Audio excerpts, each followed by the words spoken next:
Alright, right, back again. I don't know what order I've done what in now, but I'm just literally listing components. So, this bit's the Girafix cards. I've gone with Nvidia, because I remember Nvidia, obviously. Back in the day, when I used to have the Voodoo 2, and I used to play Unreal Tournament, it was all about the Nvidia graphics cards. There's lots of different... it's a minefield. I've been researching it for ages and ages and ages, and this 980 Ti is supposed to be one of the better ones. It's not the absolute best, it's certainly not the worst, so I went with these. I took a bit of DJ Khaled's advice and got another one. Because if you join two of them together and with their powers combined, you get a ridiculously overpriced piece of machinery that you probably don't really need at all. So I don't recommend it because it's not the cheapest method. But I'm interested to try it. I'll give it a whirl. So that's the next bit really. So without further ado, I'm not going to show you what they look like unboxing them because that's just ridiculous. You know what they look like. They look like graphics cards. You know, they're just like a long board with fans on. You know, but I'm just going to fit them in now because apart from these cards, it's pretty much ready. It just needs one more disk drive in it and then the monitor to arrive, and that's it. And we're laughing. So let's crack these open and get them whacked in. So as it stands at the minute, we've got the iMac. That's a 27-inch, as you probably know. So I'll just compare the tower next to it, and I've currently got I think it's 32-inch TV hooked up to it because my monitor's not arrived yet. So that's going to be the setup. It's quite loud next to your head. It blows your head off with all the fans and stuff in it, but I kind of like it being there. I like keeping my eye on it. So without further ado, let's turn it off because you can probably tell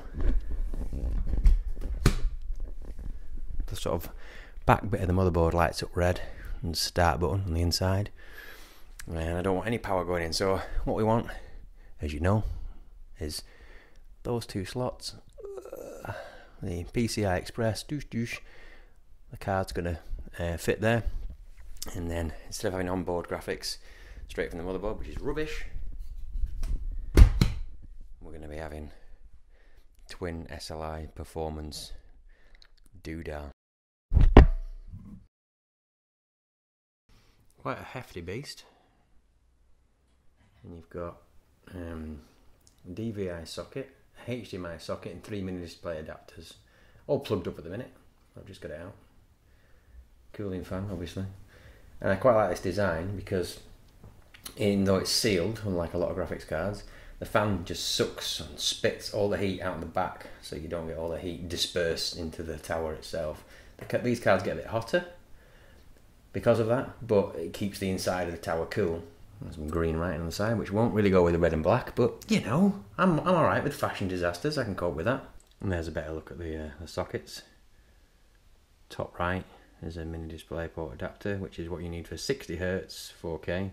Then you've got your HDMI socket, another 2 mini display port adapters, then your DVI for your typical monitor. And in the box you get an adapter to turn up to VGA, although why the hell you would want to do that, I'd never know.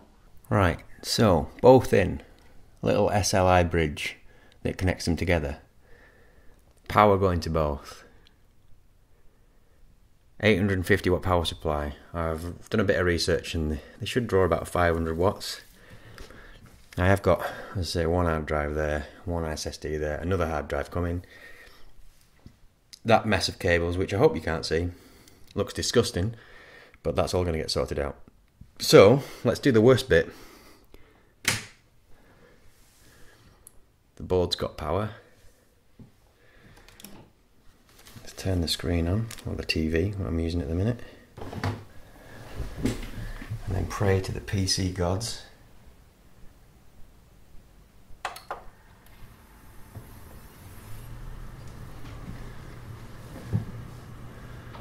Well, that's pretty. And then just wait. Now I've plugged HDMI into the top card. I don't know which one. Oh, there we go. I have graphics. So that's a good start. So the build, bar one hard drive, is finished. So time to get some drivers and see what I can do with it.